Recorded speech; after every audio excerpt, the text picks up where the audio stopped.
বউ জামাই একজন আরেকজনকে জানে ভালো, কিন্তু না বুঝার কারণে জামিলা বাড়ে। আমার দাদা 2 আঙ্গুল তুলে কইছে, কয় ঠিক আছে।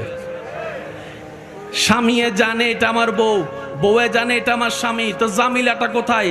জামাই বউরে বুঝে না, বউ জামাইরে বুঝে না, জামিলা এই জায়গায় লেগে যায়। কথা বলেন ঠিক কিনা?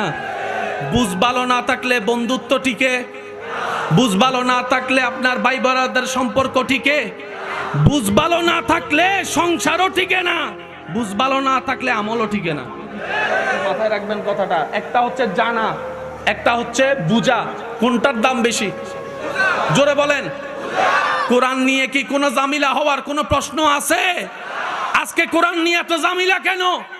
যে যার মতো করে কোরআন বুঝতে গিয়ে বাজার লাগাই দিছে।